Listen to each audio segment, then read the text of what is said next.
नागरिकता को संरक्षण मिलेगा। मतलब सिंपल तरीके से हम कह सकते हैं माता और पिता दोनों ही क्या हों, भारत के नागरिक हों।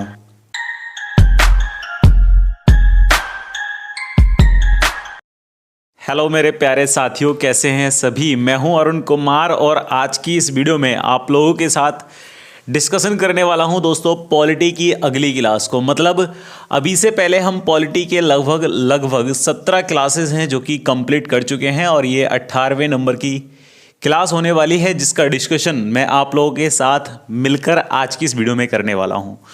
दोस्तों आप सभी लोग जानते हैं कि इस एग्ज़ाम रेल चैनल पर, इस चैनल के माध्यम से आपको पॉलिटी का एक कंप्लीट सिलेबस प्रोवाइड किया जाना है। ये बात हम बहुत बार बता चुके हैं, इनफैक्ट हर बार बताते ही हैं।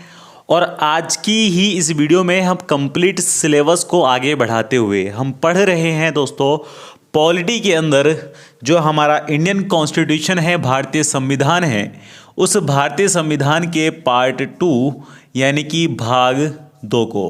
और दोस्तों आप सभी लोग जानते हैं कि भाग 2 के अंदर नागरिकता का प्रावधान देखने को मिलेगा और नागरिकता से संबंधित आर्टिकल या अनुच्छेद आपको देखने को मिलेंगे। कहाँ से कहाँ तक आर्टिकल, अनुच्छेद आपको देखने को मिलेंगे 5 से 11 तक। ठीक है, तो पॉलिटी की इस 18वें नंबर की क्लास में हम अनुच्छेद 5 से लेकर इन बातों को डिस्कस कर रहे हैं आप लोगों के साथ। और मैं आपको बता दूं कि कल की ही क्लास में या पिछली वीडियो के अंदर हमने आर्टिकल 5 से लेकर आर्टिकल 9 तक अपना डिस्कशन कंप्लीट कर लिया था।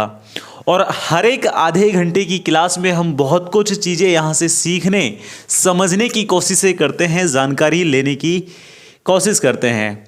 दोस्तों आगे के जो आर्टिकल हैं अनुच्छेद 9 से लेकर अनुच्छेद 11 तक वो आज हम डिस्कस करेंगे। साथ ही हम डिस्कस करेंगे कि आप भारत के अंदर अगर नागरिकता ग्रहण किए हुए हैं तो किस नागरिकता एक्ट के तहत या अधिनियम के तहत आपको नागरिकता मिली है, या कोई बाहर का व्यक्ति या यूं कहें कोई ऐसा व्यक्ति जिसके पास भारत की नागरिकता नहीं है। मतलब कोई गैर भारतीय व्यक्ति यदि भारत में आकर भारत की नागरिकता ग्रहण करना चाहें तो वो किन किन तरीकों से भारत में नागरिकता को ग्रहण कर सकता है। साथ ही हम डिस्कस करेंगे भारत के अंदर जो कानून है नागरिकता अधिनियम 1955, इसके अंदर अभी तक 6 बार क्या हो चुका है, संशोधन हो चुका है। तो वो संशोधन कब कब हुआ है और हर संशोधन में कौन सी नई बात आपको देखने को मिली, तो वो सभी बातें आज की इस क्लास में, आज की इस वीडियो में हम डिस्कस करने वाले हैं आप लोगों के साथ। हालांकि दोस्तों आप लोगों को एक महत्वपूर्ण कार्य वही करना होता है कि चैनल पर इस लिंक को, इस वीडियो को आपको अपने दोस्तों के साथ स्टडी ग्रुप में शेयर करना होता है। ठीक है, ये एक महत्वपूर्ण कार्य है जो कि आपको करना ही करना है। उसके बाद दोस्तों हम जितने भी यहाँ से कोशिशें कर रहे हैं, इन कोशिशों को सफल सिर्फ और सिर्फ आप लोग बना सकते हैं चैनल पर इन वीडियो को शेयर करने के बाद, और साथ ही अगर सब्सक्राइब नहीं किया है तो सब्सक्राइब करने के बाद। चलिए, अगर पिछली वीडियो आपने नहीं देखी है तो मैं रिकमेंडेशन ये करूँगा कि आप उस वीडियो को भी देखें और आफ्टर दैट इस वीडियो को तो आपको देखना ही देखना है। अभी फ़िलहाल इसको कंप्लीट देखें, लास्ट तक देखें, उसके बाद वो वीडियो ज़रूर देखें। ठीक है, हालांकि एक छोटा सा हम रिवीजन कर लेते हैं कि अनुच्छेद 5 में हमने क्या डिस्कस किया था। दोस्तों अनुच्छेद 5 के अंदर हमने बात की थी नागरिकता की परिभाषा के बारे में। उसके बाद हमने अनुच्छेद 6 के अंदर बातचीत की थी कि जो व्यक्ति पाकिस्तान से भारत आया है, जो व्यक्ति पाकिस्तान से भारत आया है उसकी नागरिकता के लिए प्रावधान के बारे में हमने बात की थी। उसके बाद आर्टिकल नंबर 7 या अनुच्छेद नंबर 7 में हमने डिस्कस किया था कि जो व्यक्ति हमारे देश भारत से पाकिस्तान गया है, जिस समय भारत और पाकिस्तान का विभाजन हुआ उस समय की हम बात कर रहे हैं। ठीक है, तो जो हमारा व्यक्ति यानी कि भारतीय पाकिस्तान गए हैं उनकी नागरिकता का प्रावधान दिया है आर्टिकल नंबर 7 में। उसके बाद आर्टिकल नंबर 8 में हमने डिस्कस किया था कि जो भारत के जो लोग हैं या भारत की जो नागरिकता है, यानी कि हम कह सकते हैं जो भारत के लोग विदेशों में हैं, उनके लिए मैंने 3 टर्म भी आपको बताई थी। ठीक है, तो उससे संबंधित हमने बात की थी कि भारतीय मूल की नागरिकता के बारे में, है ना, जिसको हमने पर्सन ऑफ इंडियन ओरिजिन यानी कि भारत का एक मूल नागरिक है और वो किसी दूसरे देश में है, तो उससे संबंधित हमने बात की आर्टिकल नंबर 8 में। फिर आर्टिकल नंबर 9 में हमने बात की नागरिकता का निलंबन, यानी कि भारतीय संविधान में इस बात का भी प्रावधान किया गया है, इस बात का भी प्रोविजंस किया गया है कि भारत के अंदर किसी भी व्यक्ति की नागरिकता को निलंबित किया जा सकता है। और निलंबन करने के लिए मैंने आपको बताए थे 2-3 तरीके क्या थे कि संसद अगर किसी व्यक्ति को पागल मान ले या पागल घोषित कर दे तो उसकी नागरिकता को संसद छीन सकती है। और मैंने ये भी बताया था कि जब कोई व्यक्ति बैंकरप्ट हो जाता है, दिवालिया हो जाता है, तो उस व्यक्ति की नागरिकता भी क्या कर ली जाती है, छीन ली जाती है। ठीक है। और यदि कोई व्यक्ति देशद्रोह के मामले में लिप्त पाया जाता है, देशद्रोह उसके ऊपर लग जाता है, तो उस व्यक्ति की नागरिकता भी क्या कर ली जाती है, छीन ली जाती है।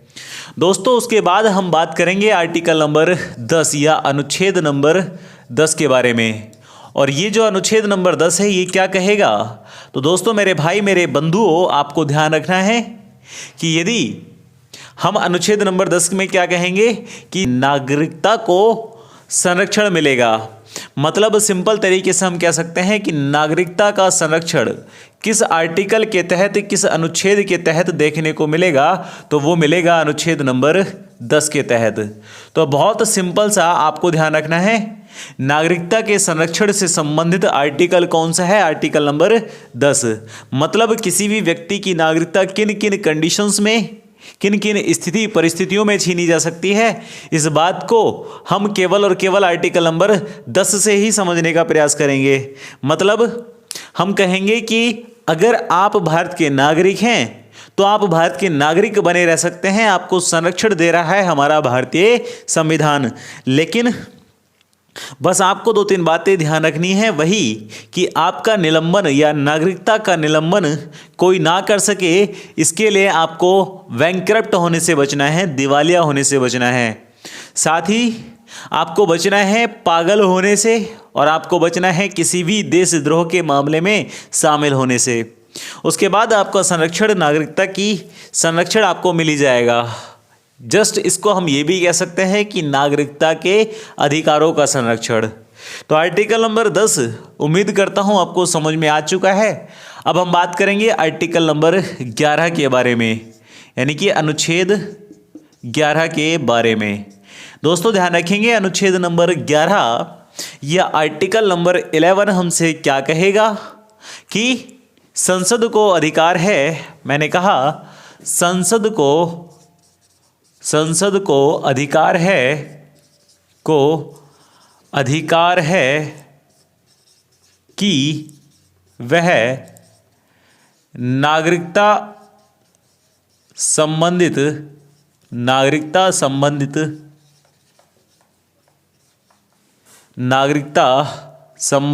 कानून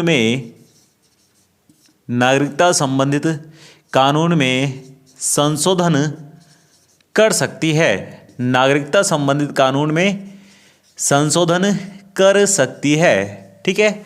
तो मतलब आर्टिकल नंबर 11 यह अनुच्छेद नंबर 11 हमारे भारतीय संसद को एक अधिकार दे रहा है, एक राइट दे रहा है कि वह नागरिकता के या नागरिकता से संबंधित जो भी कानून हैं उस कानून में क्या कर पाएगी, संशोधन कर पाएगी। दोस्तों ध्यान रखेंगे कि हमारे ही देश भारत में आपको नागरिकता जो प्रदान है या जो नागरिकता का प्रावधान आपके लिए किया गया है वो किया गया है नागरिकता अधिनियम 1955 के तहत। मैंने कहा कि हमारे देश भारत में नागरिकता का जो प्रावधान है वो नागरिकता अधिनियम 1955 के तहत किया गया है। और कल ही मैंने आपको बताया था कि जो अनुच्छेद नंबर 5 है और अनुच्छेद 5 से लेकर अनुच्छेद 11 हैं, ये तभी लागू कर दिए गए थे जब हमारा भारतीय संविधान आंशिक रूप से संविधान सभा के द्वारा स्वीकृत किया गया था। मतलब हम कहें कि आंशिक रूप अर्थात 26 नवंबर 1949 को जब भारतीय संविधान आंशिक रूप से भारत के अंदर लागू हुआ था, तभी अनुच्छेद 5 से लेकर अनुच्छेद 11 तक लागू कर दिए गए थे, अप्लाई कर दिए गए थे। और उसके बाद ये बना नागरिकता अधिनियम 1955। और दोस्तों ध्यान रखेंगे कि आर्टिकल नंबर 11 या अनुच्छेद नंबर 11 के तहत अभी तक इस नागरिकता अधिनियम 1955 में टोटल या कुल 6 बार क्या हो चुका है, संशोधन हो चुका है।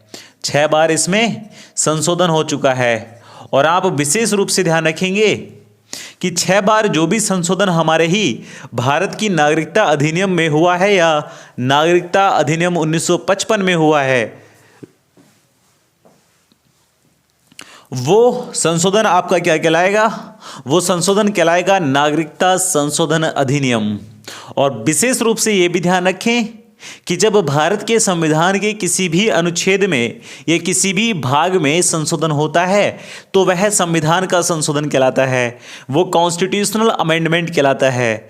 लेकिन जब संशोधन होगा इस नागरिकता अधिनियम में, तब आपको ध्यान रखना है ये केवल और केवल नागरिकता संशोधन अधिनियम है या ये आपका क्या है, सिटीजनशिप अमेंडमेंट एक्ट है। इसको इंग्लिश में क्या कहेंगे, सिटीजनशिप एक्ट 1955। इसके अंदर जो भी अमेंडमेंट होगा, जो भी संशोधन होगा, वो कहलाएगा नागरिकता संशोधन अधिनियम अर्थात सिटीजनशिप अमेंडमेंट एक्ट। लेकिन अगर भारतीय संविधान में संशोधन होगा तो वो कहलाएगा आपका संविधान संशोधन या कॉन्स्टिट्यूशनल अमेंडमेंट एक्ट। बहुत बेहतर तरीके से आप जानते हैं। अब 6 बार हमारे भारतीय संविधान की इस नागरिकता अधिनियम में संशोधन हुआ और वो 6 बार कब कब हुआ तो आपको विशेष रूप से ध्यान रखना है दोस्तों। सबसे ही पहला संशोधन या सबसे ही पहला जो अमेंडमेंट हुआ वो हुआ 1986 में, यानी कि 1986 में। उसके बाद दूसरा जो अमेंडमेंट हुआ, जो दूसरा संशोधन हुआ वो हुआ 1992 यानी कि 1992 में। इसके बाद हुआ 2003 में। इसके बाद हुआ 2005 में, ये सन है ना। उसके बाद हुआ आपका 2015 में। और फाइनली जो लास्ट अमेंडमेंट हुआ है, जो लास्ट या अंतिम संशोधन हुआ है, वो 2019 में हुआ है। तो ये 6 बार टोटल भारतीय संविधान की इस नागरिकता अधिनियम 1955 में अभी तक क्या हुआ है, संशोधन हुआ है। और एक एक डेट आपको बहुत ध्यान से याद रखनी है दोस्तों। उसके बाद ये जो भाग 2 है, ये अनुच्छेदों के अनुसार तो कंप्लीट हो चुका है, पूर्ण हो चुका है।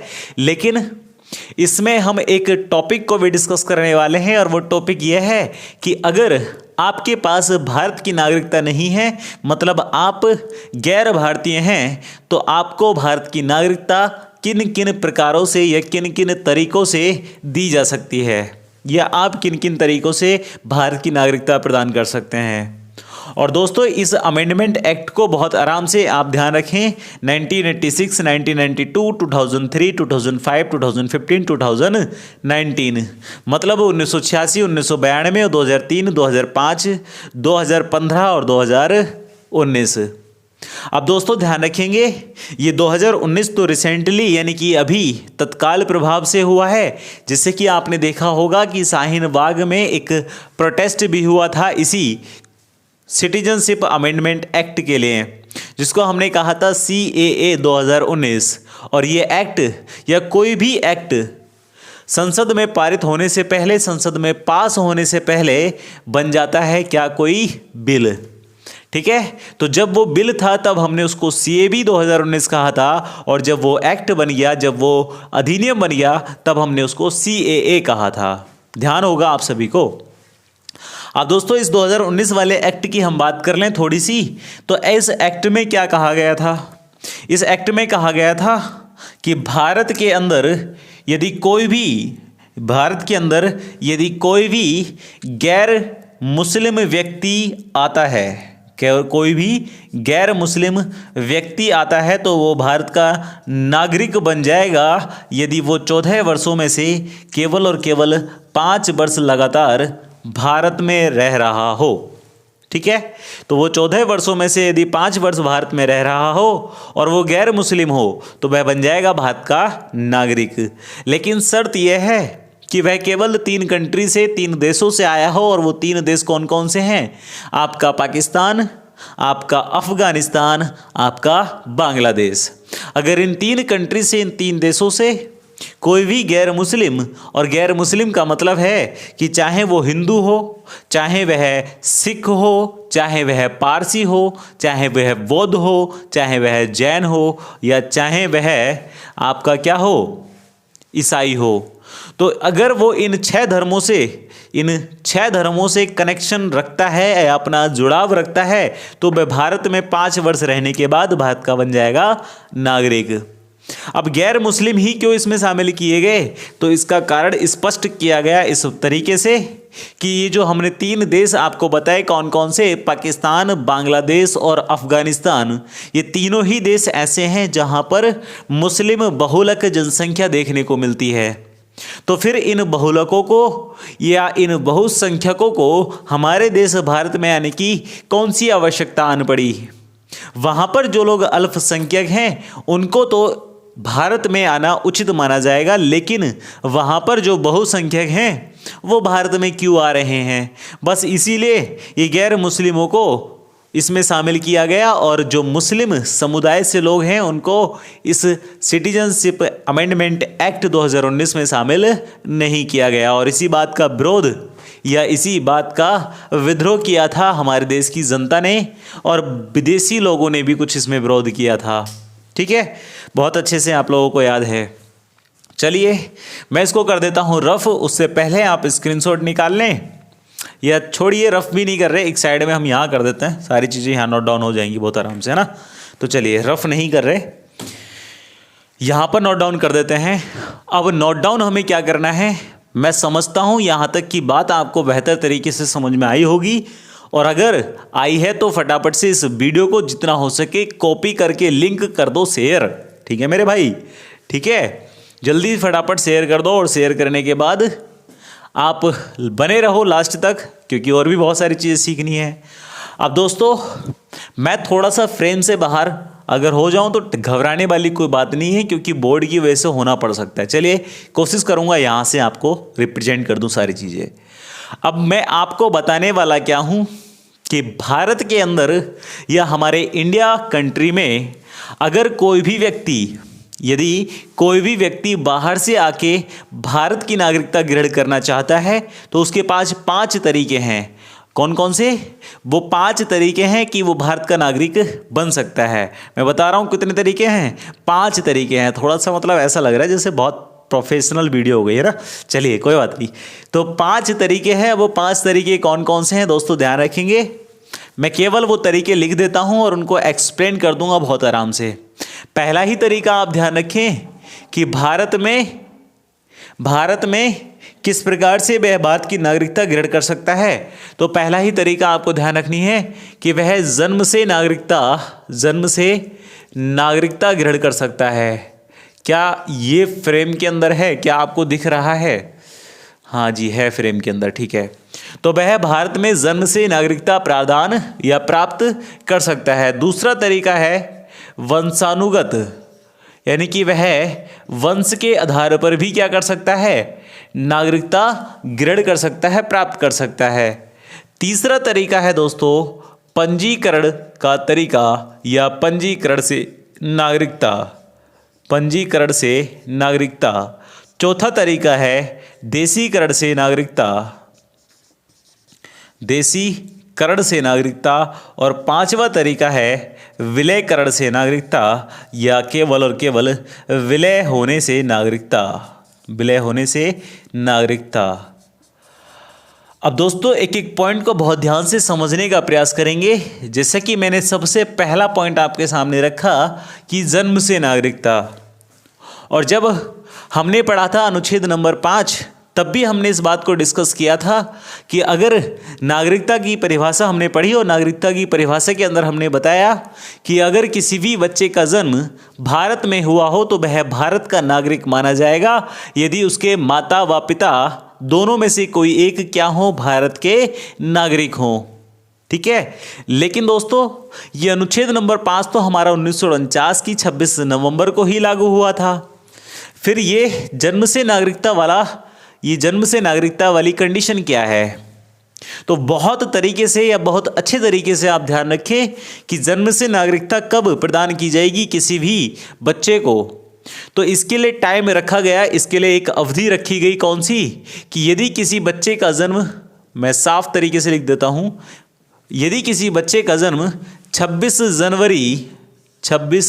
जनवरी 1950 के दिन, मैंने कहा यदि किसी बच्चे का जन्म 26 जनवरी 1950 के दिन हुआ हो या 26 जनवरी 1950 के बाद हुआ हो तो वह भारत का नागरिक तभी माना जाएगा जब उसके माता और पिता दोनों ही क्या हों, भारत के नागरिक हों।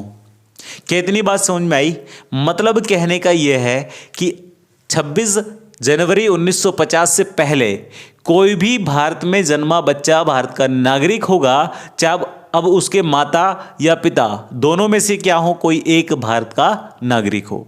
मैंने कहा 26 जनवरी 1950 से पहले भारत में जन्मा कोई भी बच्चा भारत का नागरिक माना जाएगा यदि उसके माता पिता में से कोई एक भी भारत का नागरिक हो।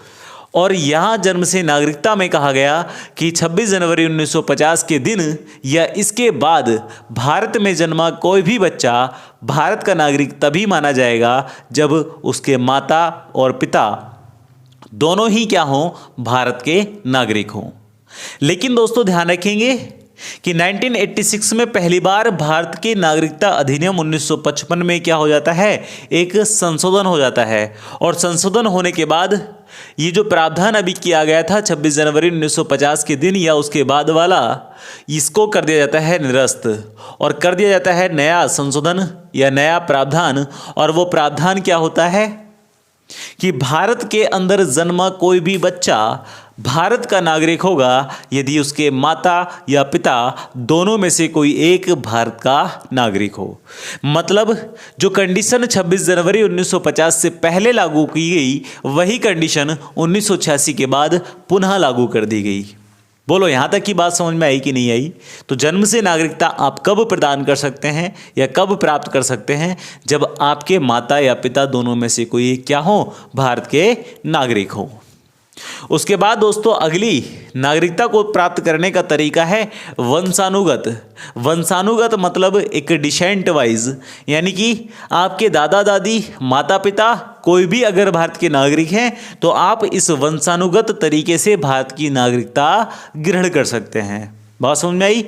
और मैंने बताया था कल भी PIO के बारे में, जो आर्टिकल नंबर 8 या अनुच्छेद नंबर 8 हमें बताता है कि भारत का वह बच्चा चाहे वह विदेश में रह रहा हो, यदि उसके दादा दादी क्या हो, भारत के नागरिक हैं या दादा दादी माता पिता में से कोई एक भारत का नागरिक है तो वह बच्चा भी भारतीय मूल का नागरिक माना जाएगा।